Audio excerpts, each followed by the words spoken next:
People who had come by this site, they were hoping to retrieve their trailer inside the complex, and they of course described what they had seen yesterday morning. Take a listen. The flame like really high, and then within I think 30 minutes we just saw there within 30 minutes that flame like almost covered like half that warehouse. Fire everywhere. I feel the heat outside. It's too like a massive fire. I never seen in my life that fire.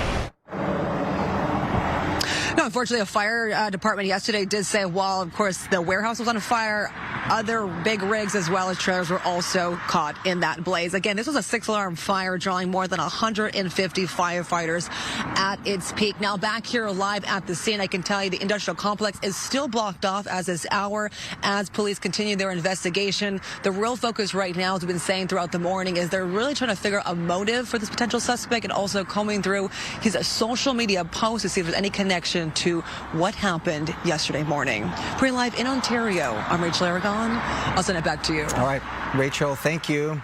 Now let's get to the latest on the war with Iran. So last night, as you may have heard, President Trump agreed to a 2-week truce, saying Iran had agreed to open the Strait of Hormuz while wider negotiations continue. The ceasefire announcement came a day after Trump said a whole civilization will die if Iran didn't agree to a deal. Here's how Secretary of War Pete Hegseth described the decision. President Trump had the power to cripple Iran's entire economy in minutes. But he chose mercy. He spared those targets because Iran accepted the ceasefire under overwhelming pressure. The new Iranian regime understood that a deal was far better than the fate that awaited them. President Trump says the U.S. will help manage traffic in the Strait. Following the ceasefire announcement, oil prices plunged, dropping below the $100 a barrel mark. Certainly some good news, and as we take a look at the big board, the markets reacted accordingly with the Dow soaring there over 1,000 points this morning after the opening bell. It was up to over 1,200 at some point this morning, but it still remains there on the green side, up 1,000 points to 47,652. With the hope that some of these gas prices will come down eventually. Yeah, we'll see what happens. Okay, meantime, new this morning, a company is donating historic homes to help Altadena residents rebuild after the Eaton fire. Mario Ramirez is live in Altadena with a look at the homes and the journey that it made there to Altadena. Mario. Hi, Bob, Jen, that's right. This morning here, we're talking with the homeowner who received this historic home. It's not new, but it's new to her. Take a look. You can see it there behind me. We're along Calaveras Street, and it is sitting up right now waiting for a foundation to be put in place. This lot here along the street has been empty for more than a year following the fire, and now this historic Victorian home has been donated to a survivor who lost everything. Take a look. Earlier this morning in Lincoln Heights, crews started transporting the home at 3 a.m., preserved by the nonprofit developer Decro Corporation during its Brine residential project, and now being donated to Eaton fire survivors. Each structure carefully lifted, stabilized, and in some cases, like we saw early this morning, split into sections, then moved through city streets overnight here to Altadena, about 12 miles. And for many fire survivors, rebuilding has been slow. More than 6,000 homes lost, many still waiting on permits, funding, or plans. But this effort offering some families a faster way back, and the homeowners receiving these pieces of history say it's been a long time coming. It's excitement.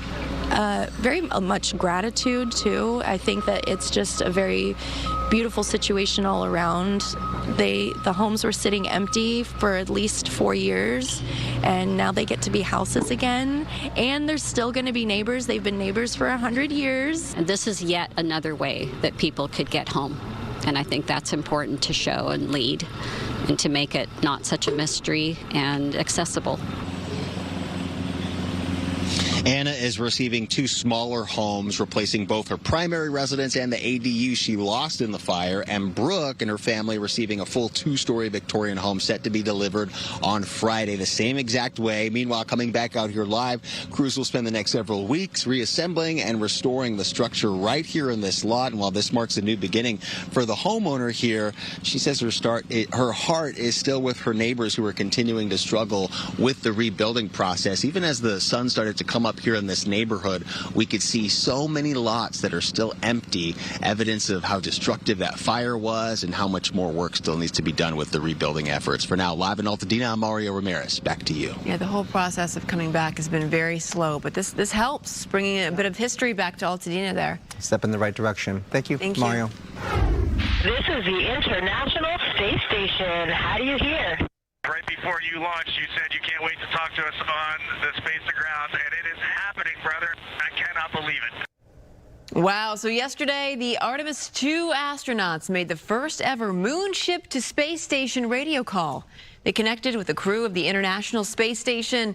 Artemis II is expected to splash down off the coast of San Diego on Friday, and we will have our own crew in San Diego for the big events. Our coverage begins at 10:30 a.m. as Artemis II prepares for re-entry. Along with special reports throughout the day, we will be there for splashdown, which is set for 5:07. You can follow along with our coverage of this historic event on the Fox local app. The hottest place in America, now the hottest travel spot. Why travelers are heading to the desert coming up. That's right. Also, benches were cleared during the Angels and Braves game in Anaheim. Did you see this? Full-on fisticuffs, squaring up. We're going to tell you what sparked this baseball brawl. But first, let's get over to Stu for a check on our morning commute. He's a peace-loving man. That's Stu Mundell. Hey, Jen, Bob, you know what? That's what it looks like when all the news helicopters land someplace together. Like when we all get fuel, that's usually exactly what happens. Just turns into a big old fisticuff. No, it doesn't. The Skyfox traffic brought to us by My Home Sold. Take a look at that 101 drive. Oh, yeah, we're in Encino, totally for sure, and we got traffic. If you're going to be heading southbound, you're starting to hit the brakes well into the Tarzana area. Very slow and go over to the 405. If you're headed out towards the West Valley from the 405, much better ride here. It does slow down by the time you get over to White Oak. But for the most part, the northbound looking good. Southbound, give yourself extra time. Sending it back. Oh, we're going to take a look at some hot spots. Hello, I'm Adrian Hernandez with MyHomeSold.com, and we want to buy your house cash. We'll give you a cash offer for your house today. Sell your house the easy way with no commissions, no fees, no repairs. For free, no obligation, cash offer. Go to MyHomeSold.com.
A look at some of our top stories this morning. Sentencing is set today for the so-called Ketamine Queen and the death of actor Matthew Perry. Jasveen Sangha admitted to 5 federal charges, including selling that ketamine that ultimately killed the actor. She faces up to 65 years in prison. Trial begins in a wrongful death lawsuit over an LAPD officer's deadly shooting of a 14-year-old girl inside of a North Hollywood clothing store. Her family alleges the LAPD failed to properly train and supervise its officers. A civilian review board ruled 2 of the officers' shots were out of department policy. So Delta Airlines is the latest carrier to raise its checked bag fees, citing higher fuel costs. Starting today, your first checked bag now starts at $45. That's $10 more than before. The second bag, $55. And passengers also face a $50 increase for any third bags, $200. Wow. My question is that when the prices go down, gas prices eventually go down, do they revert back to regular checked bag prices? Like, I think they're going to wait and see, because if people are okay paying these prices, why lower them? No one's okay paying it. If they'll do it because they have to fly. What choice do they have? That's right. But if they'll do it, then what incentive do they have to lower the prices if they're already doing it? If the airlines are blaming these higher bag fees on gas prices, I'm just saying, you would think that when the gas prices went down, that like ticket prices might go down, and so would the bag fees. Or are they just going to keep it this way forever? In theory, that should happen. We'll have to see. Anyway, happening today, we know this for sure. UCLA is celebrating their women's basketball team, Lady Bruins, winning the national championship. The event is free and open to the public, but you need a ticket. If you take a look at your screen right there, you'll see the website, ucla.evenue.net. The fun tips off at 6 p.m. at Pauley Pavilion. This will be the official championship celebration, so you know it's going to be epic. And take a look. They were honored last night at the Lakers game. The players took center court, with the championship trophy. The Bruins dominated South Carolina on Sunday for their first ever NCAA championship, beating the Gamecocks 79-51. It's so funny to see them there celebrating with each other, and they look like, you know, young women, right? Celebrating and just giggling with each other like college students, and how serious they are when they're on the court, right? And they're just like, and how much is on the line? Yeah, I know. Congrats to all of them. The Dodgers are on a 5-game winning streak and looking to keep it going in their final game against the Blue Jays today. We'll show you yesterday, the 3rd inning, Shohei Ohtani hits the ball off the wall, bringing in a run to start the scoring. The Dodgers taking a 3-0 lead. Let's take you to the 7th inning. The Blue Jays loaded the bases with no outs, and then Alex Vesia came in and got the Dodgers out of a tough spot, ending the inning with a fly out. The Dodgers win 4-1. First pitch for today's game is 12:07 p.m.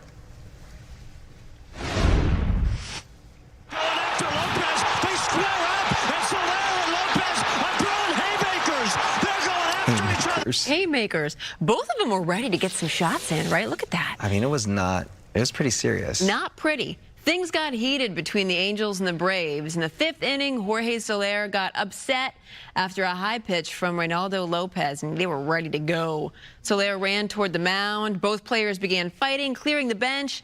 Soler had already hit a home run and was also hit by a pitch earlier, which sparked the fire. Both players got ejected from the game. The Angels went on to lose 7-2. There's a couple of slow-mos on social media when you're showing, because I was like, I didn't see any punches that were landed, but one landed. Lopez had the ball in his hand, and he hits him across the. Thankfully, he's wearing a helmet. I know. I mean, that's not cool. That's not good. Yeah. They get paid way too much money to be doing that. I mean, you know what I mean? The kids 100%. Watch this, and it's just bad sportsmanship all the way around. Mm-hmm. Yeah. That's right. That's right. Mama Maria, you tell him. No boys.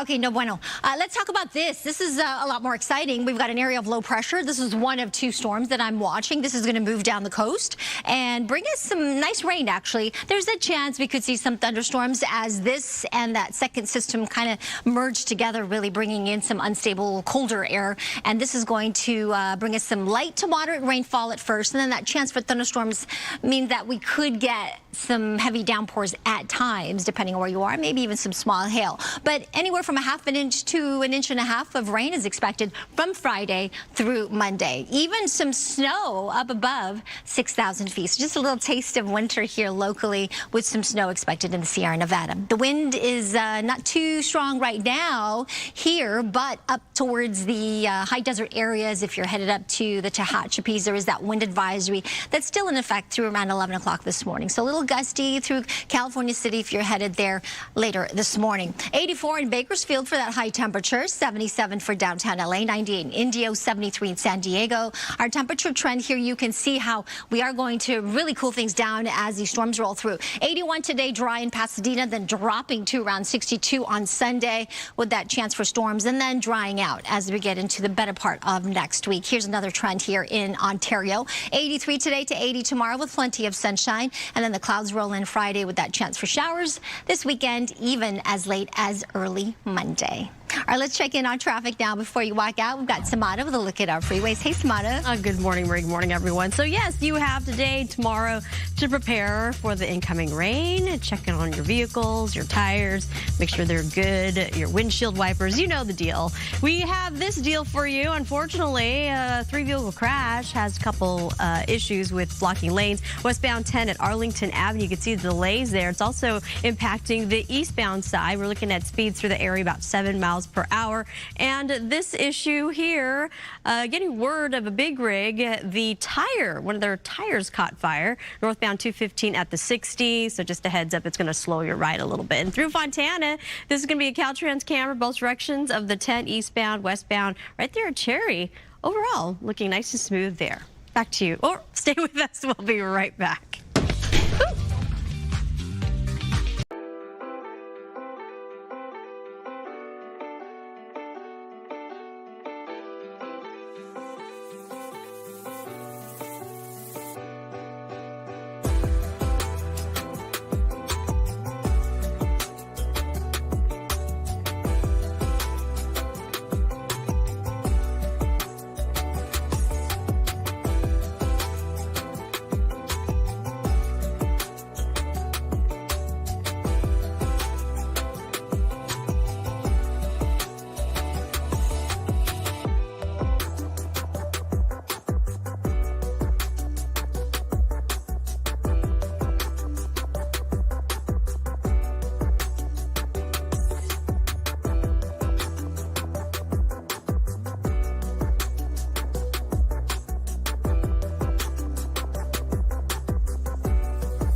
Artemis crew. Hey, they're coming back home, guys. Way back.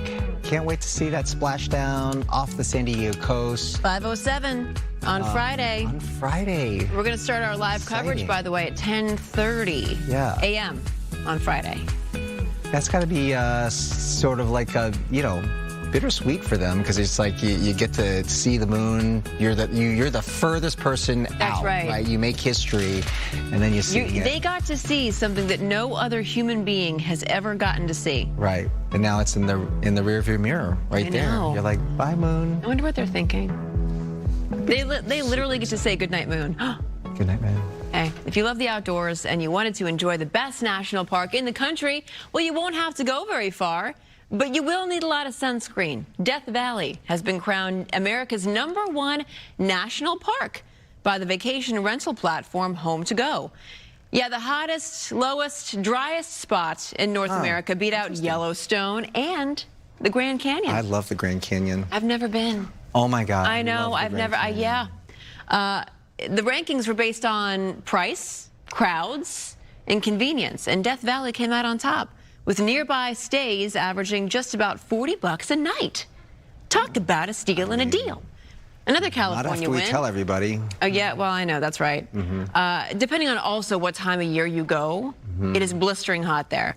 Another California win, Sequoia National Park, landed in 6th. Love Sequoia, too. Easy drive out there, by the way. It is. Not that hard. A simple question for you this morning. What is your biggest pet peeve when traveling? A new poll from Talker Research found that most people's top pet peeve is parents who let their kids kick the seat in front of them. That's a bad one. I always try to be cognizant of that. Number 2, ignoring personal space. Who gets the armrest? You know what? If you're in the middle, you should be able to get both armrests. I don't. Because you're stuck in the middle. That's actually fair. Number 3, talking loudly on the phone. Yes, on your speakerphone. I hate that. Number 4, treating employees disrespectfully. Number 5, listening to music and watching your movie without headphones. Yep. Yeah. It's your movie. It's not everybody else's movie. Not everybody wants to hear your conversations or hear your podcast. Not everybody wants to watch Sense and Sensibility. It was good, though. I saw it. I shed a tear. Another Sense and Sensibility reference on the show. It's a good one. We'll be right back.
quiet for a second. If you say something, if you say "listen, lady" to someone, is that like? Listen, Linda. Listen, Linda. Like, what kind of reaction does that elicit? Listen, lady. Let me ask you a question, lady. hypothetical, of course. Yes. If you had a neighbor who sat in their car blasting music at 10 p.m. in the evening with the lights on, I would leave them alone because clearly they're going through something. Were the windows closed? Well, no, Were her windows closed and your windows closed? It was just loud no, enough they were for you. half. Yeah. Oh. What would you say something, or would you just? I would leave them alone. I'd leave them alone. If it happened every night, then yes, of course. Was It's she? about, no. It's about 3 to 4 times a week. Oh, well then that's different. Would you say something? Maybe leave a little note. I would hire a proxy to go and say something. Yeah, exactly. Is she, I wouldn't actually is she go weeping? It's a man. Is she weeping? That lady is a man. He just automatically assumes it's a woman. Is he weeping? Yeah. Is it love songs? Is it okay? Is it a guy? It's a guy, and I think it's a guy. he wants to be is a DJ. Is he weeping? I don't know, but I'm weeping. Okay, at 10 p.m. it's a little. I want to be sleeping. Yeah. Okay. I agree with Jen. Get a proxy. Yeah. Do your dirty work. Okay, in the meantime, let's talk about this. Let's talk about our headlines, guys, because we have some unsettled weather headed our way. You three carry on. Go ahead. Talk about your neighbor. We have some rain coming and even some chances for thunderstorms. So it'll be kind of a nice, exciting weekend with a little bit of rain. Light to moderate mostly, but then that chance for some thunderstorms will give us the potential for some not only strong gusty winds, but also some small hail possible. Anywhere from 1/2 inch to 1.5 inches of rain is what we're expecting through the period. And we could use a little bit more rain, right? It's been kind of dry this entire month so far, with the exception of the first day. It's been dry. And that first day of April, we got 5/100th of an inch of rain. So we could add a little bit more, right, to the bucket, which would be nice. Our surplus is right now 5.38 inches. So we actually have had some nice storms roll through here for the season thus far. And we'll add a little more. That'll be nice. That helps to mitigate fire danger, especially as we look ahead to the drier and warmer summer months. 77 is what we're expecting for downtown LA. That is above the average of 72. Our sun will set at 7:19 later this evening. Just a quick look at the forecast for Santa Monica. So there's about a 16% chance on Friday for those showers, increasing, as you can see, through the weekend here to around 64% by Sunday. All right, let's head over to Samada now. Get another look at your drive before you walk out that door. Samada, I got my brakes fixed yesterday. Oh, perfect. Yes, just want to make sure. Great idea. And that's a good point for you folks out there joining us at this hour. Yeah, make sure your vehicle is in great shape. Get your brakes fixed, perhaps get your tires looked at, your windshield wiper ahead of this approaching storm system. We do have a brand new crash. We're going to take you out to the Riverside area. This is going to affect the eastbound 91 at Spruce Street. A motorcycle got into a collision, and it's blocking the center divider area as well as the HOV lane. And already we're picking up the backup with speeds down to about 6 miles per hour. Here's a look at a real-time traffic. 41 minutes downtown LA to Santa Monica along that westbound side of the 10, northbound 110 from the 405 pulling northward. We've got 29 minutes on your ride, and a much better looking freeway here. Looking beautiful. Look at that drive. This is the 15 northbound side, southbound side, moving along real nice. Back to you two. It's nice, Samana. Thank you. New this morning, LA County will pay millions of dollars to settle a lawsuit involving the clique known as the Benditos. Multiple deputies claim they were bullied, threatened, and pressured to leave the East Los Angeles station. It includes assaults during an off-duty event in 2018. County attorneys denied liability, saying the incident happened off the clock, but the Board of Supervisors approved the $8 million settlement yesterday. Sheriff Robert Luna says new policies are now in place to crack down on any gang-like behavior within the department. A new report is raising concerns now about the city's flagship homelessness program. The LA Times says a growing number of people placed into temporary housing through Mayor Bass's Inside Safe initiative are ending up back on the streets. The Times says the city has spent more than $300 million, moving nearly 5,800 people indoors since 2022. But according to the Times, about 40% have now returned to living unsheltered on the streets. That's up roughly 20% from the program's first year. The average stay is about a year. The goal was 90 days, with a max being 6 months. People taking part in the program cite strict rules, including bans on visitors, as reasons they were expelled. City leaders say those rules are necessary for safety, but acknowledge more support may be needed. Fox is teaming up with prediction market platform Kalshi to bring real-time event odds to its news coverage.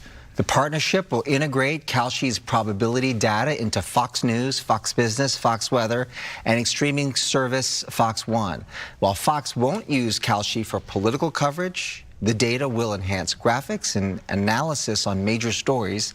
Kalshi's forecasts are already used by institutions like the Federal Reserve to provide accurate, unbiased insights for millions of viewers. All right, 8:35 this morning, a new ballet company in our area is bringing the beloved book character Nancy Drew to life on stage. Coco joining us live from Pasadena. Coco, good morning. Hey there, if you have not yet experienced the ballet, I have a great opportunity for you to do so. A brand new ballet company called New Classics Ballet Theater. I want to introduce you now to Katie, Gabriella, and Lauren. Katie, I'm going to start with you. If you can talk about what it means to you to see this all come to life. Yeah, well, first off, thank you so much for having us here today. We love classical ballet. I've been dedicating my whole life to it, as all of our company dancers. And so we're just very excited to bring a new story to the stage and showcase dancers from all walks of life and bring new ballets to new audiences. I love that. I think it's fantastic. Your inaugural show is coming up next weekend. We're previewing this now. So, Gabriella, tell us about this production. Yes, so we're currently looking at the storm scene from Act 1 of our original ballet, The Secret of the Old Clock. The scene has a little bit more virtuosic and intense movement, which is a little bit of a departure from the serene feeling of the rest of the ballet. We're really excited to share it with audiences at Leah Art Center in San Gabriel on April 17th and 18th. And Lauren, if you can talk about what makes New Classics Ballet Theater so unique. Yeah, so we pride ourselves in trying to find original music, and so this piece actually, and all of the pieces in the ballet, are original music by Tae-Sang Hwang, who makes beautiful music, and we're so thrilled to be able to work with him, and hopefully work with him in the future, but definitely down the road we will be, hopefully, fingers crossed, have live music as well, along with the original music. I love that. Congratulations to all of you, Lauren, Gabriella, and Katie. So exciting for them. They're recent UC Irvine graduates and now have launched this brand new ballet company. I want to show you some information on your screen right now in case you want to attend this wonderful production. It's happening April 17th and 18th. You can see the times listed on your screen right now, along with the website information. Tickets are as low as $8, so it's really a great way to be able to access the ballet. And I'll send it back to you. Beautiful. Thank you, awesome, Coco. Coco. Thank you. So the studio behind some very popular TV shows for kids is entering a partnership with UCLA. We're talking about Moonbug. Oh, we know Moonbug, don't we? Coco Melon, Blippi, Little Angel, and more. It's going to be working with a nonprofit group in Westwood called the Center for Scholars and Storytellers. The goal is to incorporate the latest child development research into its creative processes to support the well-being of young viewers. The Research Center will help shape story ideas and episode themes, while also reviewing scripts and early cuts of episodes to ensure learning is clear and age-appropriate. We have had Blippi on this show. Had Blippi on this Not that show. Blippi, but Not the other Blippi. The new Blippi. Right. Well, not the new Blippi. Oh, right. There are three Blippies, in case you didn't know. Okay. The second Blippi. The second Blippi. Bob, Clayton Grimm. I want to test your kid knowledge on the thing. Okay. Mm-hmm. Where's Bluey from? What continent? I didn't know he was she. Where's Bluey Sorry, from? she is from Australia. Good day, Bob. Good day. Cattle dog. Okay. And where's Peppa the pig from? Mexico. Grandfather, I want to make tomatoes. Oh, Europe. England. England. Uh-huh. Last one, fill in the blank. Dora, Dora, Dora. Mexico. No, I'm filling in the blank.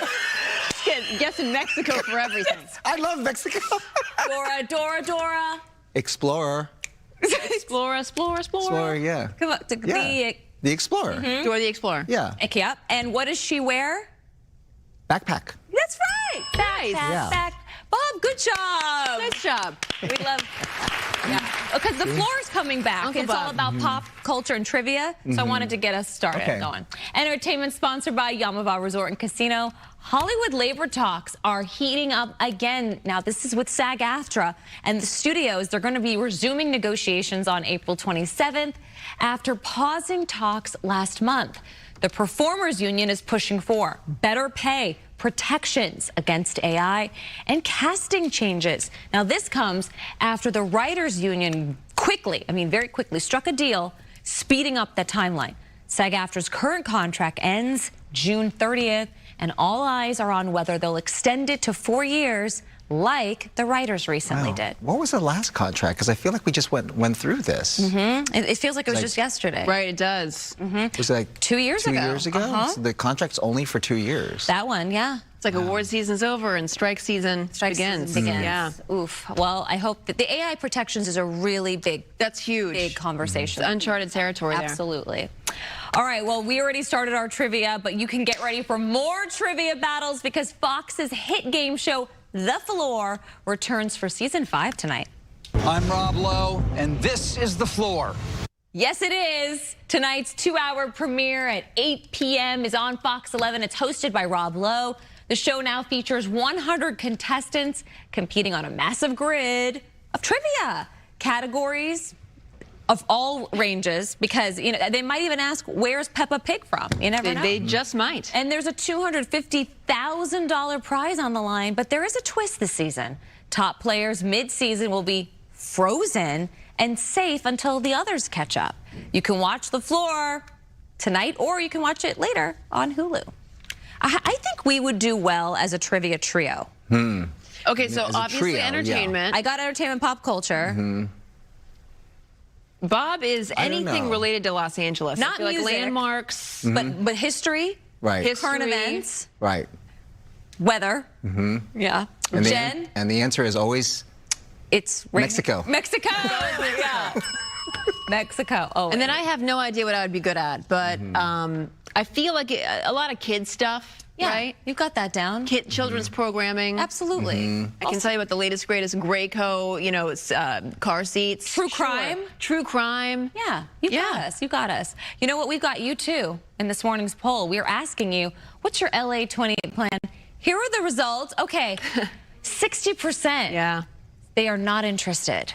That's kind of staggering. Well, perhaps because of the ticket price. The ticket prices are very high. Maybe they were interested until they saw the prices. And we have some of your comments. Yeah, they're sounding off. I believe.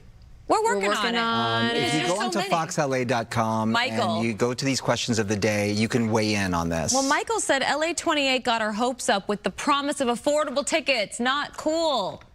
Yeah, Michael, we agree. So we're going to have LA 28 tomorrow, and we're going to ask them these questions. Are there going to be any more affordable tickets out there? Or I don't. Did any of you get those $28 tickets? Because I haven't seen anyone that got the $28 ticket. Even if it was for the preliminary matches, I get it, right? And it'd be fun to watch archery or whatever, and it'd just be cool to see a to sport. be in the arena. Correct. For the Olympics. That's right. Did you use your work email for the tickets? I used my personal. I want to find out, because the people I know, they all had Gmail. I want to find out. I use my Gmail. I use my Yahoo. Your Gmail. I want to find out. Okay. We do have a good deal for you. Returning to the Port of Long Beach at the start of May, you can get a free harbor tour. Ooh. The tour involves a 90-minute narrated excursion where you'll learn about the port's impact on the economy while getting some close-ups to some of the biggest ships in the world. Registration for the tours in May will open this Monday from 8 in the morning to 8 p.m. through an online lottery system. If selected, you can reserve up to 4 seats. For more information, there is the website on your screen. See where all your Temu merch comes in, right? Yeah, there's my Amazon order right now coming in. It's my lampshade. Look at that. Okay, so coming up, one man is operating a food business outside of his own apartment kitchen. Yeah, not just any food business. His burritos have gone viral. You have to see this. Brooke is going to show us how it all works also. First, let's get to Samana with a look at traffic. Good daily traffic sponsored by Law Offices of Jacob Amrani. Call jacob.com. We do have a brand new crash, unfortunately. If you're heading into the Santa Monica area, give yourself extra time. We have a vehicle that collided with another vehicle that is now facing sideways, westbound side of Lieutenant McClure Tunnel, and you're looking at speeds down 11 miles an hour, and you can see the backup for a couple miles there. And also to this earlier collision that we reported on, a motorcycle-involved crash, eastbound 91 at Spruce Street, both the HOV as well as the center divider area being impacted by the activity. And we are picking up moderate delays through that stretch. A much better looking road. This is the 15 at 68th Street, both directions, northbound side, southbound side. Looks really good at this hour. Here's a look at some other traffic hotspots. I looked up and just ran. Maybe we need to seek somebody who does have the expertise to be able to guide us through the process. If you're getting to an accident, you're in good hands by dealing with Jacob and Ron. Call Jacob.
Breaking news just into our newsroom. Serial killer Rex Heuermann, known for committing the Gilgo Beach murders in New Jersey, has just pled guilty to 8 murders. He was charged with 7, but admitted to an 8th murder in court.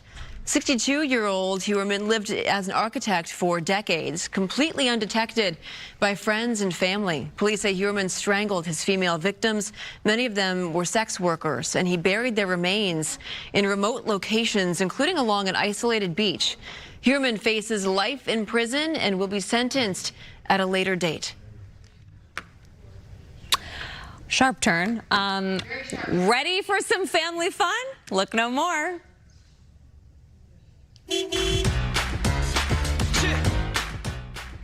Grab your Mickey ears and join Mickey, Minnie, Donald, and Goofy in Long Beach as they take a road trip through the magical adventures of Frozen, Moana, Aladdin, and more. I mean, what can I say except you're welcome?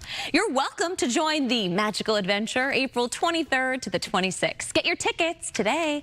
But Good Day LA wants to hook you up with 4 tickets to see Disney on Ice presents Road Trip Adventures at Long Beach Arena on April 23rd. Now's your chance to enter.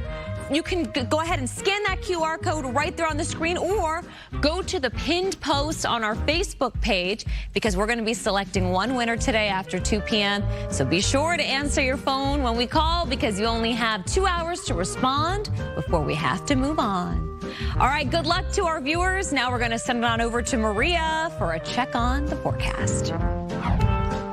And thank you, Amanda. This weather is sponsored by the law offices of Larry H. Parker. A look outside right now. It looks good, a little hazy, but we're still looking at some dry conditions today and really pleasant conditions as we await the next storm system that will be bringing us some rain. This is actually the first of 2 storms that I'm watching. This one's moving quite slowly. Eventually, this is going to move a little closer to Southern California. It will bring us some rain as early as late Friday, and this will continue into the better part of Sunday, maybe even as late as early Monday, just because there's a second system behind that, which will just reinforce the wet weather. We could actually get some thunderstorms or some colder as we get into Saturday, Sunday. In the meantime, today dry. We've got some sunshine even along the coast, 68 to 71 there on the sand. Surf heights mostly 2 to 4 feet, a little smaller in Orange County, 1 to 3 plus. Here's your 7-day, 71 along the coast to 66 by Saturday, with that greater chance for showers, 70 more widespread. Downtown LA, 77 today, to the clouds increasing late tomorrow into Friday, and then 60% chance for showers through Saturday and Sunday.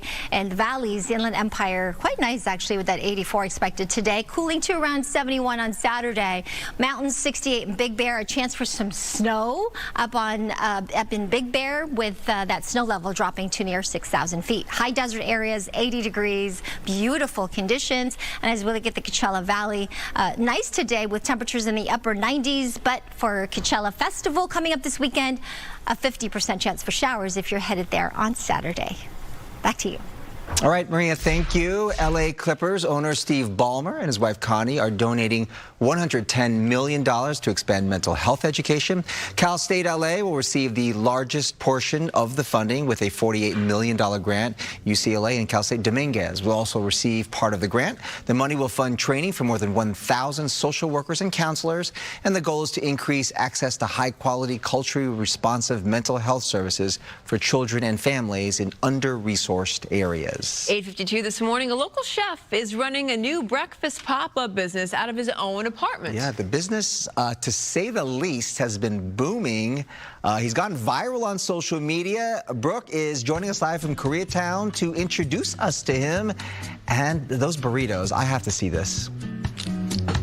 No, you have to have one of these, Bob. I feel like it's right up your alley. I think speaking of going viral on social media, I believe we both at separate times saw that same video. It's at nearly 1 million views right now, all about breakfast burritos and his restaurant. I'm here with Joshua Kang of Kang's Cuisine. He is, in the middle of making one of these burritos for us. Okay, it's crunch time for him. Joshua, here, can I pull you? Actually, I'm just going to dip in here a little bit. I want to talk about this burrito first. I want to learn a little bit more about you, because you sell out of these burritos. The Wednesday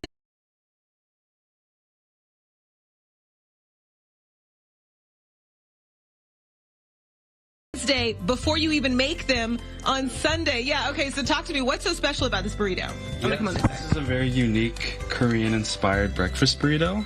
It's made with kaibichim, which is a slow-roasted short rib. It also has fluffy custard eggs topped with green onions, cotija cheese, and tater tots. Oh my goodness, it looks so good. And as you see right here, we have some sauces. We have the cilantro lime crema, we have the gochugaru habanero salsa, and some pickled onions. So I think what people like most about this, it's very unique, really Korean fusion inspired, and yeah, I'm just really happy that people enjoy my food. People love your food. Yeah, so how did you come up with this burrito? Yeah, so I've always made Korean-inspired breakfast burritos for my friends And this was just something that kind of experimented with. I just wanted to do something pretty unique. Yeah. And also something close to home. The kalbichim is one of my favorite Korean dishes, actually. So just wanted to do something unique, something I really enjoy. And yeah. No, this is really cool. And so you mostly take orders through DMs, and you said that you'd start taking orders on Wednesday. Yes. They can pick up on Sunday. Yes. And fairly soon after you open up orders, you have to stop accepting new orders because you can't make that many. Yeah, it's pretty crazy. You know, eventually I would love to get into my own space. Yeah, that's coming soon, possibly, right? It's looking good. Possibly, yeah. So then I'll be able to do a lot more volume. Yeah. Right now I'm just very limited with the space I have, fridge space, so really looking forward to the future. Yeah, how do you feel about how people have received your food? It's pretty crazy. Okay, wait, stop right there, okay? I'm going to send things back to them in the studio. I'm going to take a bite of this, Oh my and I'll God. tell them how it is in the next hour, okay? Can he cut it Yeah. open? What do you really think of quick? Oh, they want to see if you can cut it open. It's not finished yet. No? Oh, he said yes, okay. He's He making says it yes. happen. Okay. Let's do it. Let's see. That looks so good. Yeah, it looks good. Oh, Yeah. man. Oh, That's look it. at the egg and That the is short it. rib and the tater tots. The tater tots. I do want to try. Heck yeah. He needs to expand. I see that in his future for sure, right? Yeah, for sure. I see that in this future, too. I see a bite of this in my future, okay? I'll tell you how it is in the next hour. Enjoy. Let us know how it enjoy. is. I got to try. Thank you, Brooke. So good. Thank you. All right. Thank you. 9 o'clock goodness. hour is Should I coming go right up. without We'll be the right sauce? back. Yeah.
welcome to 9 o'clock on this Wednesday morning. I'm Roxy Carpadian. Welcome back from a little time off. Thank you. Now you're going to leave me. That's right.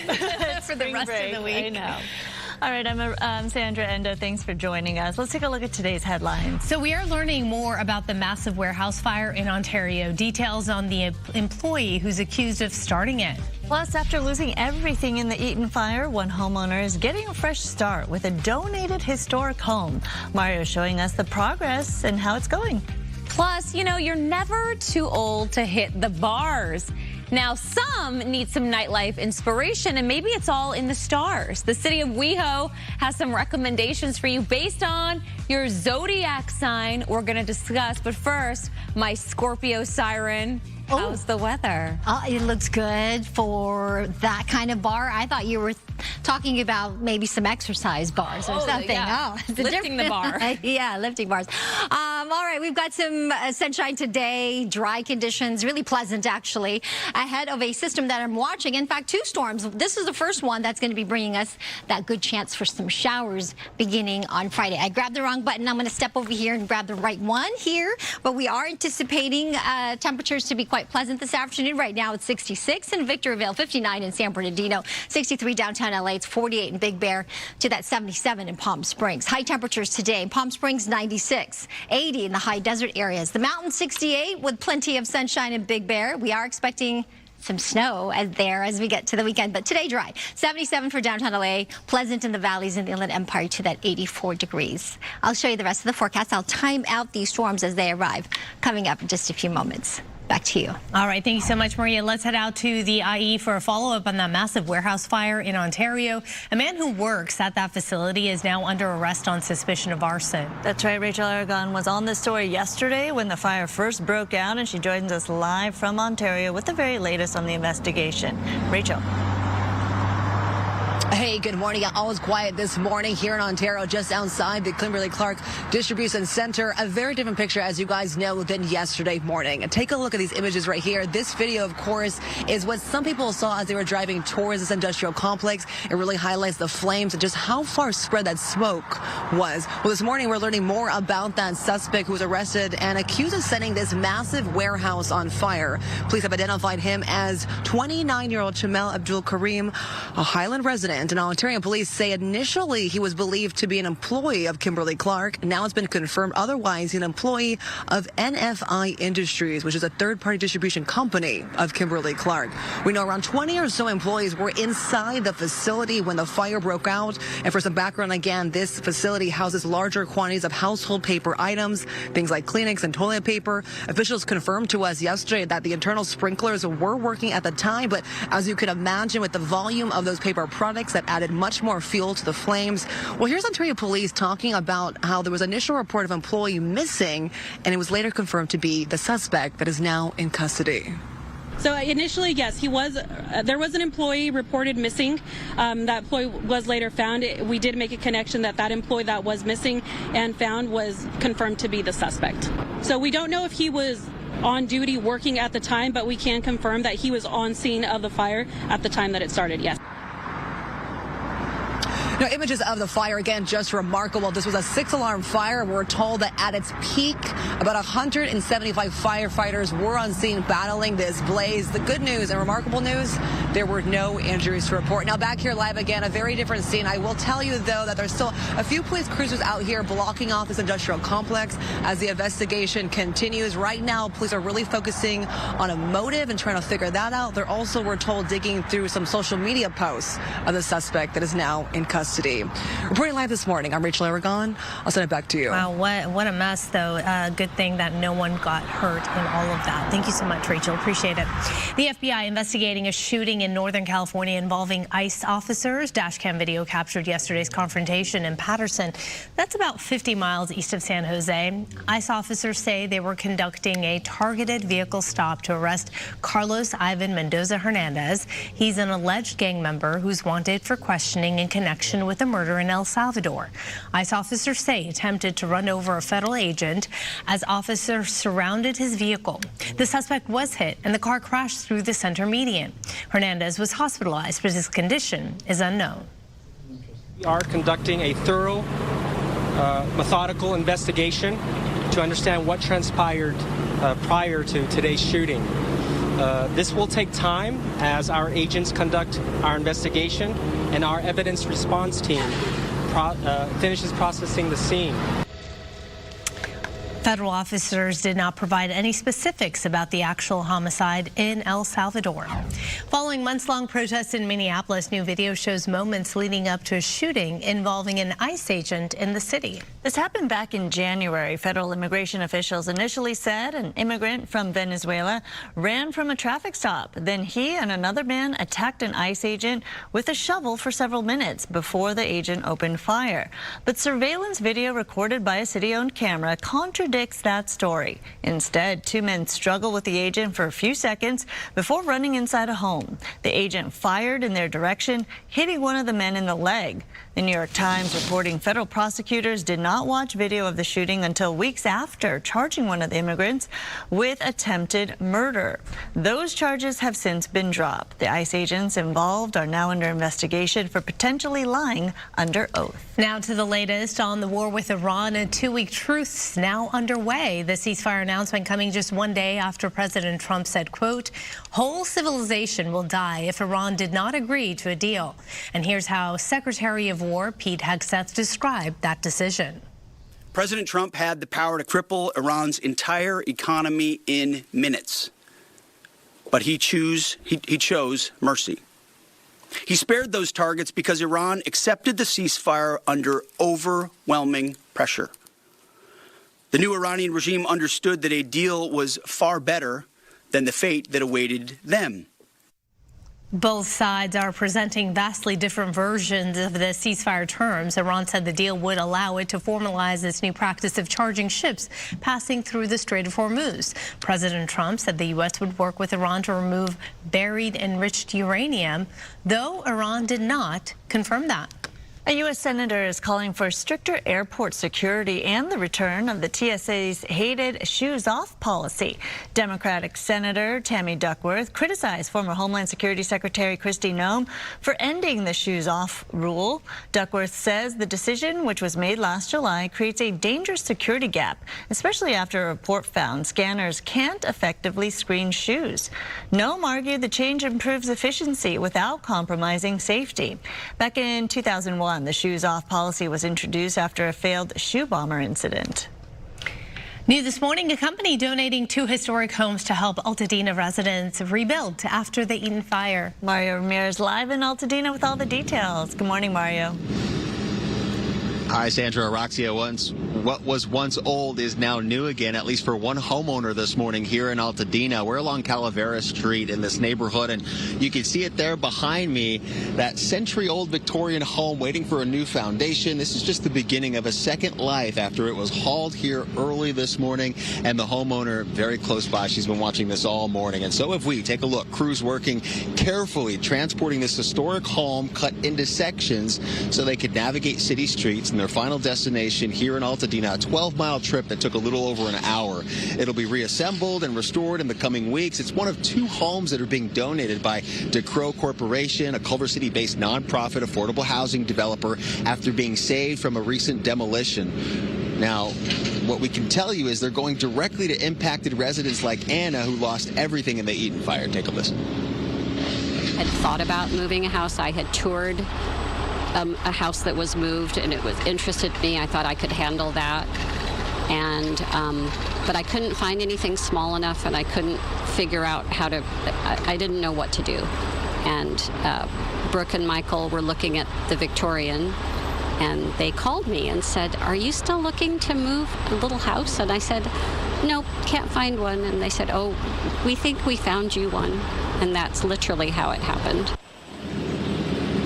And Anna will actually receive 2 smaller homes, replacing both her main house and an ADU destroyed in the fire, with the potential for some future rental income. Another homeowner will receive a full 2-story Victorian home set to be delivered by Friday. That's right down the street. The developer who chose to save the homes working directly with the families and partnering with a local preservationist. Now, coming back out here live, the process expected to take several weeks before these homes are move-in ready, and this one here just getting started. More than 6,000 homes destroyed in the Eden fire, and only a handful have been rebuilt. So this is a unique and affordable path getting some homeowners here into homes sooner than they would have seen otherwise. And there's definitely a lot of work that needs to be done as far as restoring this historic home. But Anna, who we spoke to earlier, says she's excited about those restorations. For now, live in Altadena, we'll send it back to you. Nice to see that activity out there. All right, Mario, thank you. Coming up, Amanda's got your entertainment headlines after the break, including save the dates for the Actor Awards. First, though, we got to check on those roads with Maria on this Wednesday morning. Hi there. Hi, yeah, welcome back to you, Araxia. Good Day LA Traffic is brought to you by DTLA Law Group and Accident and Injury Attorneys. As we zoom in here to our live traffic cameras, this is the northbound 55 just south of Meats. Never heard of Meats, but okay, this is out in Orange County. We've got the cars moving nicely, actually, on both sides of that 55. Drive times in and out of downtown LA right now. Coming out of downtown on the West 10 between the 5 to the 405, 36 minutes. Northbound 110 between the 405 to the 10, 25 minutes. That's really good. You can tell a lot of kids on spring break. Westbound 60 between the 57 to the 5, 35 minutes there. Here's some of the other traffic hotspots. This broadcast is locally sponsored by DTLA Law Group, Auto Accident and Injury Attorneys. Have an injury? Text Injury Help to 40222 or visit us online at calldowntown.com. Message and data rates and usage may apply.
Hi. Hi, welcome back. What'd I miss? A lot. A lot. I'm trying to think of yesterday was a lot. Yeah, but you know what? Today we got more for you. We Okay. saved some good stuff for you today. Entertainment sponsored by Yamava Resort and Casino. Amanda Bynes. Do you remember Amanda Bynes from, of course, All That? Yes. And the Amanda show? Man. Yeah. Well, that's a long time ago. Yeah. I mean, not that long ago. Well, she's making a comeback, but this time in music. So she's a former Nickelodeon star, but she has now signed a record deal with Create Music Group. She's going to release her debut single, Girlfriend, this Friday. The track features Phoenix Flexin from Shoreline Mafia. The song blends melodic rap with electronic dance music. You know, inspired beats for a fresh West Coast vibe. She's known for her roles on All That and The Amanda Show. She's now stepping into this new creative chapter of her life. I'm so curious to what this is going to sound like. She does not really look like that. Right. She's more of an edge, I think, right? More of an edge. I remember. Yeah. There's some tattoos in the mix. Yeah. Okay. Award. This is my theory. I teased this at 6:45 where I have this theory. Okay. Award season wrapped up a few weeks ago, as we know. The Oscars is the button. Let's talk about next year's award season, shall we? Okay. Why not? Let's get ahead of it. The Actor Awards, they are staying on Netflix. That's not new. The 33rd Annual Actor Awards, presented by SAG-AFTRA, it honors outstanding performances in TV and film. It's going to stream live on Sunday, February 28th of next year. And it's going the year after on February 20th in 2028. This is the only award show exclusively celebrating actors, with winners chosen by over 160,000 members, going strong since 1995. Now, I want to point out one more time and see if you guys can guess what I think this theory is. This year it was on March 1st. Next year it's February 28th, and the year after February 20th. Getting earlier and earlier in the year. Which is back to what it was used to be, which is what I think we're going to slowly bring award season to an end in February the way it always was pre-pandemic. Okay. And not let it linger into March anymore. Why did they do that? COVID and the pandemic stretched it out. But now that's a really long award season because it starts August and September for the Emmys and goes all the way now until March. But it used to end at the end of February. So this is looking good for people who cover award season. We might actually get our March back. Maybe. Okay. Maybe. We'll see. Okay, so you know I'm into astrology, right? Yes. Yes. Okay. You know I love when our local cities make fun posts on Instagram, and then when they incorporate astrology, it's really fun. So shout out to the city of West Hollywood for this one. They're encouraging you to check out their bars, lounges, and restaurants based on your Zodiac sign. I'm here with my Virgo queen and my Leo lioness right here. Well, here are some of the recommendations for Aries, because we are in the Aries month right now. Okay. Go to Harriet's. This lounge is bold, confident, loves a scene, just like an Aries. Oh, it's fun. For Taurus, Casa Madera is the place for you. Yeah, it's a Mexican restaurant. It's luxurious and indulgent with elegant views. Next up, where are my Geminis at? Me. You're going to have a perfect night out at Bar Jubilee. You know why? It's playful, social, and a little chaotic in the best way. Sound like anyone you know? Yeah. Okay, fast forwarding to Sandy, our Leo lady. The restaurant Delilah. Hey there, Delilah. What's it like there in WeHo? It has a dramatic, I love it, glamorous vibe. For those who love exclusivity. Even better. Wow, it's so exclusive we can't even see the inside. It's very, That's right. Nothing to see here. Move along. Right. You don't belong. And Araxia, our Virgo queen, you get to go to employees only. That's the place for you. It's a cocktail bar that offers craft, precision, and timeless excellence, just like you. That's that. If you want to check out the rest of the list, head over to Visit WeHo on Instagram. Those are fun. I think that describes us pretty well. That's fun. That's good marketing. Yeah. It is good marketing. Yeah. You know, City of Santa Clarita and the City of West Hollywood, good job. I haven't been to any of the places you mentioned, by the way. Really? Have you? Yeah. Well, Laurel Hardware's on there, one of my favorite spots. Have you been to Laurel Hardware? Is it Laurel or L'Oreal? It's Laurel. L'Oreal's the makeup. But I love that. But Maybe she's people pronounce it different. They pronounce Laurel Canyon as L'Oreal? No, and just Laurel this Hardware? particular restaurant. I think I've only heard it as Laurel Hardware. Okay. But yeah. Oh, wait. We passed it. Oh, I like the the tiki. speakeasy. Did you see? What was the The tiki speakeasy. thing? I've been to Harriet's. I've been to Laurel Hardware. I have not been to Employees Only. I haven't been to Casa Madera. That looks pretty. I haven't even been, I don't think I've been to Bar Jubilee. I think I gotta go. Yeah. We'll get it on our calendar. Take our Gemini. Let's go. We have reasons to celebrate. We have reasons to celebrate. Yes. Okay, we'll be right back. Another birthday. Yeah.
Eight. 9:23, last hour we asked you, what is your LA28 plan? And here are the results. Oh, okay, 2 years out. 57% say not interested at this point. That's amazing. 23% watching from home. That's a big, yeah. And tickets are a must, 13%. Nobody's buying resale. Well, not yet. Zero. Right? So let's see the comments. What are people saying? Robert, I was able to purchase my 12 tickets on April 2nd and was shocked at some of the prices. Luckily, I purchased all mine at $28 price point. Not the primetime events I was hoping for, but nonetheless, my kids will be at LA28. That is awesome. That's awesome, $28 was not even an option when I tried to buy tickets. And for many people, right? I feel like there's not as much interest based on this poll because 2028 seems so far away. 2 years away. We're just trying to get through the week. You know what? That's true. Sylvia says, I really don't care. Not my interest at all. Okay. Maybe in a year and a half you'll care, hopefully. Maybe she'll just want to watch on TV. Yeah. Cried, and no $28 tickets. I think the cheapest ticket I could find, and I didn't want to go to that, was $156 or something, a ticket. So needless to say, I was really upset and disappointed yesterday.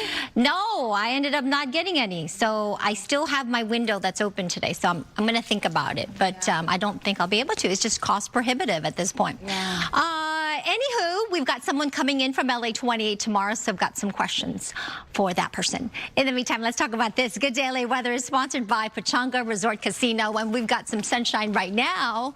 We've got pleasant conditions, but on Friday, there is a good chance we could see some widespread light to moderate rain from a couple of storm systems we're watching. So get ready for that. Possibility of some thunderstorms and some strong gusty winds and even some small hail. We could use a little bit more rain, though. It's been pretty dry this month, except for the first day where we did get some, a little bit of shower activity, 5/100th of an inch of rain. So we could probably use a little bit more in our bucket. We do have a surplus of over 5 inches, so that's the good news. But all this rain really just helping to mitigate fire danger, especially as we look ahead to the coming dry summer months. 77 is what we're expecting today. That is still above the average of 72, but cooler than yesterday's 79. Our sunset time coming up at 7:19 this evening. These are the highs today. 96 in Palm Springs, 86 in San Bernardino, 80 in Pasadena, to that 77 downtown LA. You know, Coachella is happening this weekend. There's a chance for showers. I'll time it out and be more detailed about it in just a few moments. Write me to ask me specifically if you could tell them what time it's going to be raining Saturday in the Downey area because they have an outdoor market planned. Oh, that's a really good question. So when I come back, I'll show you a computer model that's going to show you where the rain's going to be at kind of what time. Oh, wow. I love that's a good tease. That is a good tease. Look at that. Okay, thank you, Maria. Okay, grab your Mickey ears and join Mickey, Minnie, Donald, and Goofy in Long Beach as they take a road trip through the magical adventures of Frozen, Moana, Aladdin, and so much more. Join the magical adventure April 23rd through 26th. Get your tickets today, and we, right here on Good Day LA, want to hook you up with 4 tickets to see Disney on Ice presents Road Trip Adventures at Long Beach Arena on April 23rd. Enter for a chance to win through the link in the pinned post on your Facebook page or link through the QR code right there on your screen. We will be selecting one winner today after 2 p.m. So you have to make sure you have your phone ready and near you and on, right? You will have 2 hours to respond before we move on to another winner. Good luck to everyone, and we'll be right back. That's Amanda. That's me.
morning, everyone. Welcome to 9:30 on this Wednesday. I'm Roxy Carpadian. Welcome back. Thank you, thank you. And the whole gang team. We are. I like this. Wanderlust Wednesday, talking about where we'd want to go on vacation. Hawaii. Yeah. We're dreaming big. Especially if you want to make babies. Wow. Oh, my Gucci. I got some secrets to share. Yeah, but you know, any island in Hawaii, just so It's beautiful. magical. It's magical. Romantic. It's so nice to see you up close. Thank you. Usually you're way over there. I You can't rarely hear us. Rarely. No, I never hear you. You don't hear me. So, so same. Is it going to rain? No, I'm kidding. Oh, my goodness. And she's going to have it timed out for us. Oh, my gosh. Yeah, I'm going to time it out actually right now. I'm going to show you this computer model. And you asked, right, our viewer?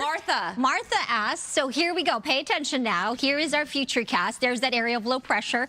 We're going to fast forward and look at the timestamp. So we've got some clouds starting to roll in, I would say early Friday. And then at around Friday, 5-6 p.m., I think it'll be okay for the crew of the Artemis to splash down just off the coast of San Diego. There'll be some breezes, but nothing too major.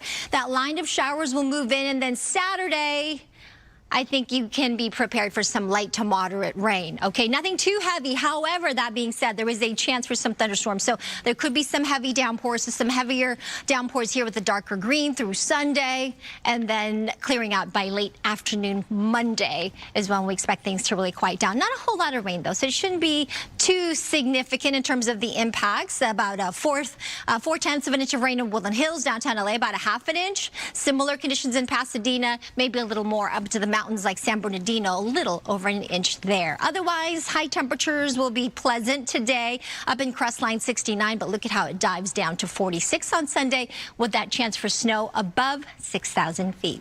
When I come back, I'll show you the 7-day forecast for everybody else in just a few moments. Back to you. Maria, thank you.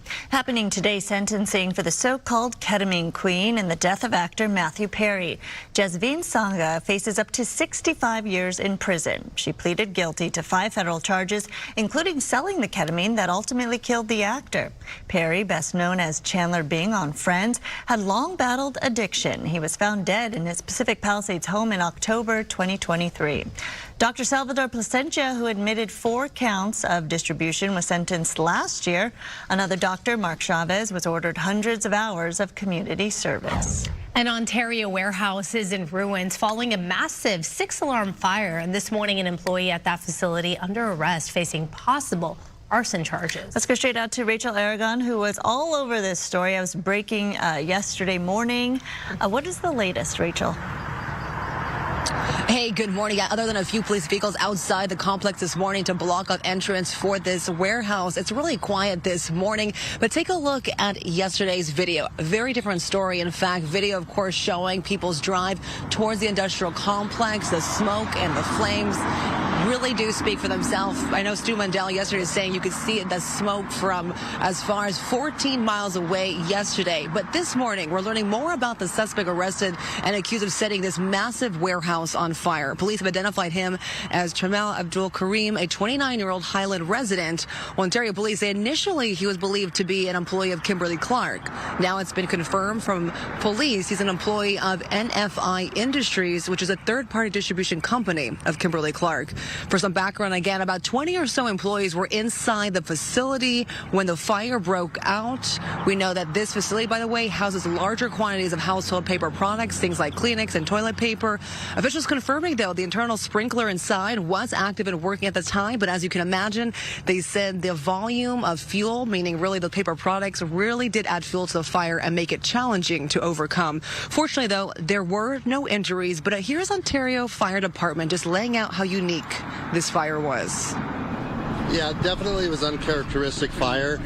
Just the fire behavior that they were experiencing inside and the rapid spread of that fire for such a large building to move that quickly, it definitely pushed our firefighters into that defensive operation, and that was one indication that it could possibly be a arson of nature. Now, again, the visuals really do speak for themselves. This was a 6-alarm fire, and I'm told by fire officials at its peak, 175 firefighters were out here fighting this blaze. Now, back here live again, I mentioned this is blocked off, of course, for entrance as the investigation continues into this 6-alarm fire and potential arson situation. As for the suspect himself, he is currently in custody, and officers right now are really trying to dig through social media posts of his and try to determine a potential motive. Pretty live this morning. I'm Rachel Aragon. I'll send it back to you. All right, Rachel, appreciate you being there, giving us an update this morning. Firefighters are investigating the cause of a fire at the historic Magic Castle. Sky Fox was over the scene yesterday after the flames broke out in the attic. Officials believe roofing work sparked that fire, which took nearly 70 firefighters to get under control. No injuries reported, and crews remain on site protecting the iconic interior. A petition is being circulated in West Hollywood for stricter rules in dog park play areas following a recent big dog attack on a little dog. This wanted poster was created after a big dog grabbed a Pomeranian and mauled her in the small dog section of the WeHo Dog Park in March. The Pomeranian's owner, Molly Torrance, says the mixing of the sizes occurs when the large dog area is cleaned and big dog owners move their pups to the small dog area. She's now pushing for stricter enforcement of weight limits and fines for violators. So far, her petition has chalked up more than 400 signatures, and Torrance says she hopes the city council will approve the stricter rules. In the meantime, teachers union are criticizing the Trump administration for its effort to dismantle the Department of Education. The 2027 proposed federal budget calls for $76.5 billion for education. That's more than $2 billion less than this year. The administration says the Education Department is on path to elimination because it's, quote, failed the nation's children, teachers, and families. The news site EdSource says the education group's worry cut will affect the work-study program, low-income families, first-generation and disabled students, along with access to colleges. This comes as the Trump administration has terminated multiple civil rights settlements aimed at protecting transgender students in schools. The move forces districts to choose between following federal guidance or state laws that may conflict. Officials say the decision enforces Trump's order recognizing only sex assigned at birth. Education Department leaders say the changes protect students and restore what they call common sense. But advocates say the move jeopardizes transgender students' safety and well-being. Delta Airlines, the latest carrier to raise its checked bag fees, citing higher fuel costs. Starting today, your first checked bag now costs $45. That's $10 more than before. The second bag will cost you $55. Passengers also face a $50 increase for any third bag. The change takes effect for domestic and short-haul flights. Delta says the increase reflects evolving global conditions as airlines face, of course, rising fuel and operating costs. New this morning, Sony Pictures Entertainment is cutting hundreds of jobs across its film, TV, and corporate divisions in the coming months. Sony says the move is not based on cost, saying the layoffs instead will help it restructure the company to better position it for growth. Some content it wants to promote are game shows, anime, and next-gen YouTube content. The company is part of the Japanese conglomerate Sony Group Corp, which also owns the PlayStation gaming platform and Sony Music Group. In the meantime, the Associated Press is cutting over 100 jobs. The AP offered buyouts to some 5% of the workforce as part of a transition away from physical newspapers. Ironically, that's why the AP was created in the first place. Back in the 1800s, New York newspapers came together to form the Associated Press so they could share the cost of reporting stories outside of their immediate area. Well, now newspapers only account for 10% of the AP's revenue. The AP says it's now investing more in video journalism and even AI technology. Apple shares taking a big hit after reports the company's foldable iPhone may face delays. The foldable phone was expected to launch alongside Apple's iPhone 18 this coming September, but it could be delayed due to engineering snags and supply chain concerns. That means iPhone fans may have to wait longer to get Apple's first foldable iPhone or foldable phone. Apple competitors like Samsung have already been making foldable phones since 2019. This is so cool. A new ballet company in our area bringing the beloved book character Nancy Drew to life on stage. Love those books, love those stories. Coco has the latest from Pasadena. Hey there, if you love ballet, you are going to love this story. A brand new ballet company is now open called New Classics Ballet Theater, and their inaugural show is happening next weekend. We're doing a preview here right now, and I'm here with Gabriella, who is the choreographer. And tell us about New Classics Ballet Theater. Yes, so as you said, it's a brand new ballet company. It was started by our co-founders, Katie and Lauren, and they have brought on myself and Sterling too to kind of get this company off the ground, and we're several months later here ready to premiere our brand new ballet. And the choreography is amazing. Tell us about this part of the show. Yes, so this is the dress shop scene in the show in the first act. This scene is a little bit more playful. There's some comedic elements, but still lots of good dancing. And you'll see the 4 shop attendants are wearing dresses that were handmade by one of our dancers, Katie Thomas. And we just have some really multifaceted artists a part of this cast. Definitely. And what does it mean to you to see this all come to life? Yes, it's been so amazing. We just have been putting so much work into this show for such a long time. The dancers, artistic staff, our composer, the studios that we've been working at, so much work and love has gone into this. So it's really exciting to be able to share it with people this next weekend, April 17th and 18th at San Gabriel and Leah Arts Center. Thank you so much, Gabriella, for talking to us. We want to put some information on your screen as well so you can see how to be part of this. So it is happening April 17th and April 18th as well. And it is going to be at 2 o'clock and 7:30 in the evening. Take a look at your screen to see the website information as well. What an amazing thing for these recent UC Irvine graduates to launch this brand new ballet company. They're practicing here at Pasadena Civic Ballet. And again, inaugural show happening next weekend. I'll send it back to you. I want to introduce you to a local artist with a very unusual studio. It's actually inside his family's mechanic shop, and he's turning metal into sculptures, many of which is inspired by his Armenian roots and personal story. This family mechanic shop has been part of the community for nearly 50 years. Tero Khayalyan's father and uncle built this business after immigrating from Syria. Basically, it's a family-owned business. I've grown up here in the shop, and I also love doing art. I used to see car parts differently when I was younger, and I do abstract painting as well, but I get more satisfaction out of scrap metal car parts in my sculptures when I create them. Scrap metal, old bolts, even kitchen utensils. In Tero's hands, they became sculptures. Nothing is junk to me, yeah. If I could weld it, I'm gonna create it. Friends and family now save their scraps for him. All of a sudden you see like friends and family with a bucket with their old spoons and spoons. They bring, hey, make something out of this. And yeah, I use nails, screws, bolts, nuts, anything that I could, get my hands on. My specific job here is I do exhaust systems. So I bend tubings and pipings. That's more like an art form for me. Creating these pieces isn't easy. It takes a lot of toll on your hands and your body for sure. A lot of heat comes out to it, a lot of grinding. For Tero, the process is also therapeutic. It's a different approach that I take to it.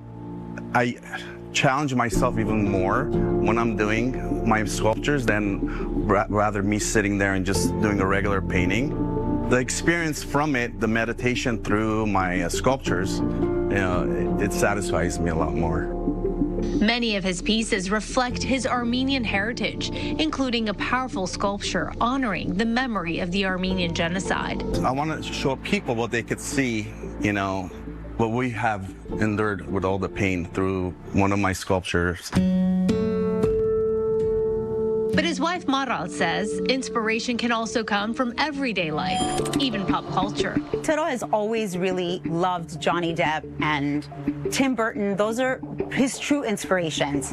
The result, a massive metal black pearl ship and a sculpture of the Mad Hatter's hat. Those were actually labors of love for him Today, there's even a small room in the shop filled with his work. It's like my little museum, right? It's funny because whoever comes and once their car is done, they're gonna come and pay. They just literally walk in, they're like, where did I just step into, you know? And we totally forget about the payments, and then we're talking about my art. And the upcoming show, Mind in Flight, opens tomorrow at the Glenmark Hotel in Glendale. The collection features a series of bird-inspired sculptures representing life, love, and freedom. He was laughing. He's like, I'm sorry, they're about birds. Because he knows I have a fear. But pretty impressive and creative. And if you, of course, stop by the family shop, don't be surprised, because that simple car repair will turn into a full-on art tour. And a big conversation, right? Of course, yeah. That's amazing how big these sculptures are. How long does it take for him to It depends. I mean, the flower he was making for us, just so we had some video, that was relatively quick, but the ones that are a bit more elaborate take time. And obviously, he's working in between actually working on doing cars. his job, right? So it might take a little bit longer. It's a passion project for sure. You can see that in his works. Does he sell these pieces? Yes, yes, he does. So they're for sale. Some people actually commission. So yeah, nice. It's unique, that's for sure. All right, coming up, a new breakfast pop-up is taking over Koreatown, and it's not your typical breakfast stop. Brooke will be live with a behind-the-scenes look at Kang's Cuisine.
some beautiful conditions outside right now. An area of high pressure is down to our south, really helping to provide us with some sunshine today.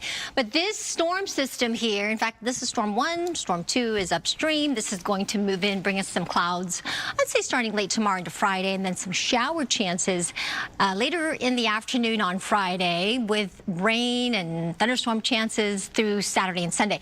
Not a whole lot in terms of real big impacts in terms of rain, 1/2 inch to 1.5 inches for the coast and valleys, a little bit more for the mountains and foothills.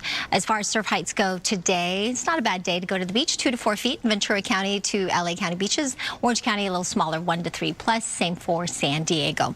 As the astronauts touch down, or splash down, I should say, on Friday afternoon, they should be okay. Then the shower chances will increase as we get to late Friday into Saturday. There's even a chance for some thunderstorms, but greater chances for rain on Saturday, and also a little unstable, so that's why we're looking at that chance for hail potentially. Temperatures in the valley today, 84, very nice, to that 71 on Saturday, about a 60% chance for some showers, and up into the mountains, 68 degrees. That snow level is expected to drop late Saturday to around 6,000 feet, so there could be some snow up in a Big Bear. High desert areas, 80 degrees, even there, chance for some showers. Similar conditions in the Coachella Valley. If you're headed there for the festival this weekend, be prepared for that 50% chance for some light showers. Back to you. All right, Maria, thank you. Social media is loving a local chef who's working from home. That's right. Brooke is with him now in Koreatown. Hi there. Hey, can you believe he is open some Sundays, select Sundays, right, Josh? And he sells out the Wednesday before Sunday. So you have to DM him to place an order for a burrito, and he has to cut the orders off on Wednesday because so many people want this magic burrito. I'm calling it a magic burrito because I took a few bites. It was more than one bite. I took a few bites. It's absolutely delicious. You have one almost ready to go right here. Talk to me about what's in this, because what I think is really special is it's a bit of like your mom's influence a little too in the meat, right? Yeah, so I mean, I would attribute a lot of my cooking skills and techniques to my mom. Yeah. But this is basically a Korean breakfast burrito. It has kalbichim, which is a slow roasted short rib, that sweet and savory taste, and fluffy custard eggs topped with green onions, cotija cheese, and tater tots. So I think people really like this because it's pretty unique, but it also kind of resembles K-Town and just LA in general, how so many cultures are brought together. And tell me how you started this. Did you have dreams of, you want to own your own restaurant one day? Talk to me about that. Yeah, so I actually started posting cooking content on social media in 2022, just as a hobby. And I always knew I wanted to do something with food. I always really liked Korean-inspired food, just fusion food in general. Yeah. So started making Korean breakfast burritos for my friends. They really liked it, and they told me, I got to do something with it. So this is the product. Here we are. Yeah. I love that. Okay, so you're going to get this one ready to go for us, and we're going to cut it open. And why not have another bite? You know what I mean? Like, who makes the rules here, right? Why not have another bite? And so to place an order, people need to go to Kang's Cuisine on Instagram and simply DM you and try to do it really early, right? Yeah, so now I'll actually have a website pretty soon. But before, it was just all strictly through DMs. Yeah. So how's the reaction, the reception? How does it feel to you? It's pretty crazy. I mean, I just started doing this for fun, just wanted people to enjoy my food, but since I've been viral, I think I'm really grateful to see all these people wanting to try my food. Yeah. Because that's the most important part to me, is just being able to share my cooking with the wider audience. And what's interesting, when you first started this, you were kind of testing a few things out. You had a large menu, but this specific burrito really just took off and became a classic. Were you surprised by that? I mean, not really, I guess. It's that good. Yeah, I think people just saw that it was pretty unique. Yeah. And once they tried it, once they saw people posting about it, I think that everyone really wants to try it. So. Okay, well, I am going to have another bite. What's interesting? He has 2 special sauces that he makes to go along with the burrito. But have you ever had some? I'm a sauce girl, so I will always go with the sauce. I didn't want the sauce because I really like the flavor on its own. So it's like a bonus if you're a sauce person. Yeah, it's pretty cool. Back to you. That says a lot, actually. That's a big compliment, the fact that you could eat that without the sauce to give it that extra kick. So that's amazing. It's the eggs are so creamy and the meat is good. Yeah. Wow. All right. Well, there's a reason he's busy. Thank you so much. Enjoy, Brooke. Enjoy. This is the International Space Station. How do you hear? Right before you launched, you said you can't wait to talk to us on the space to ground, and it is happening, brother. I cannot believe it.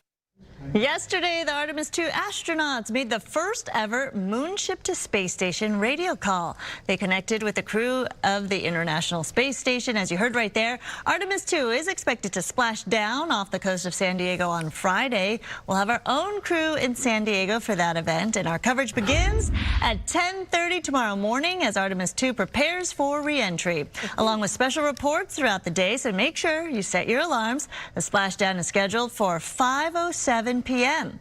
Ahead of all that, though, happening today, the Artemis crew will speak with the media around 6:45 p.m. You can follow along with our coverage of this historic event on the Fox local app. And there's still many mysteries left to unlock behind the moon, as NASA scientists say the next wave of Artemis missions are hoping to help humanity find and access critical lunar ice to transform into water. One of the goals of NASA's Artemis program set up a long-term human presence on the moon. Experts say that this will require a decent supply of water to then, of course, sustain life. The small spacecraft launched on Artemis I back in 2022 and was looking for traces of water at the poles of the moon there. The next Artemis crew could help uncover lunar ice. So stay tuned. Obviously, so much more to come with all of this. This is just ice. How the beginning. Cool would that be? That would be cool. It's very marketable. I know. Coming up at 10 o'clock, the latest on the fragile U.S.-Iran ceasefire. And we'll tell you why the oil crisis through the Strait of Hormuz is hitting California harder than other states. We'll talk about that.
And we do begin with some breaking news out of the Middle East. Iran says it is closing the Strait of Hormuz in response to Israeli attacks on Lebanon. This is according to Iranian state media.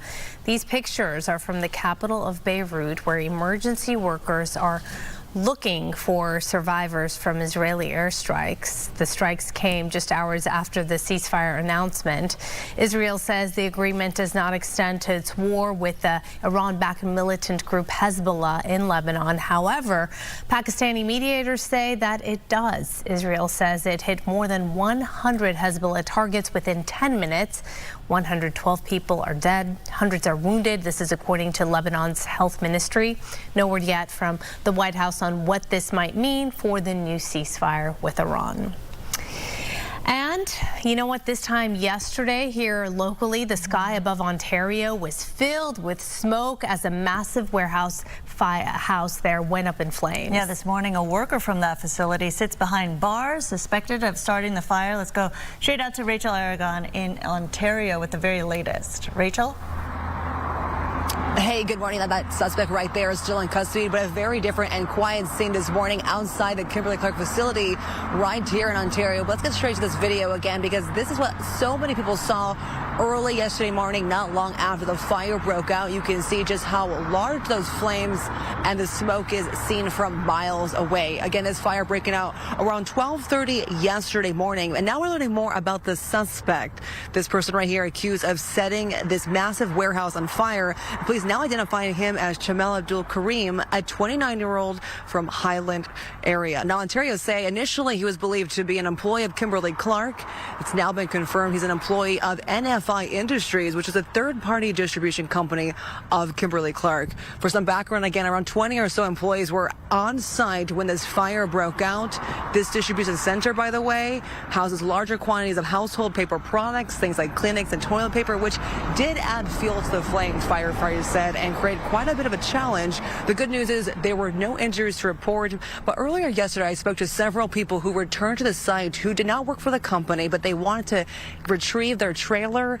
They saw exactly what happened outside. Here's what they had to say. We saw like there's a flame like really high, and then within I think 30 minutes we just saw there within 30 minutes that flame like almost cover like half that warehouse. Everywhere I feel the heat outside. It's too like a massive fire. I never seen in my life that fire.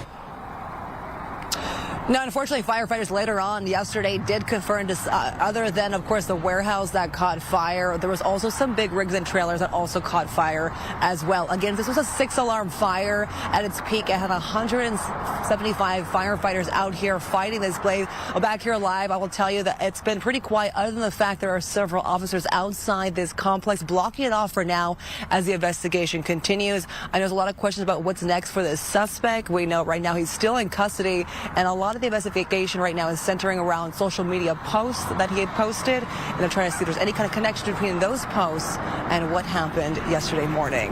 Live in Ontario, I'm Rachel Aragon. I'll send it back to you. All right, Rachel, thank you so much. We do have breaking news right now. Let's go straight up to Stu up in Skyfox. He is in East LA, I believe. So, Stu, what can you tell us? Well, it's still a very active situation. It was a pursuit that terminated in a officer-involved shooting. You can see that vehicle right there, the BMW. That's the suspect vehicle. Officers from LAPD, they were following the vehicle for a little bit, and then they turned it into a pursuit. They were on the freeways, but then this vehicle got off the freeway. Where are we exactly? This is going to be East Los Angeles. Clearly, this is an LAPD event going on out here. Now, we haven't heard about any officers being injured, but there definitely were shots fired. Exchange of fire between that suspect and also officers. Right now, though, it is more of a standoff as that suspect is down inside the vehicle, but still moving around. I cannot push in. I mean, I can, but I won't right now because this is still a very sensitive situation. But even from a distance, you can kind of see that that vehicle filled with bullet holes. Now, one person inside that vehicle clearly still alive, the weapon still nearby that suspect. That's the reason why officers cannot approach. That person still possibly holding that handgun, or it is in their lap or near the rear tire is what we're hearing. Not sure exactly how this all played out. Did the person get out of the vehicle? That's how the shots were fired, or was it something else? It appears that the airbag just went down or came down or just deployed, so we can get a little bit closer as we can kind of see what's going on. Hands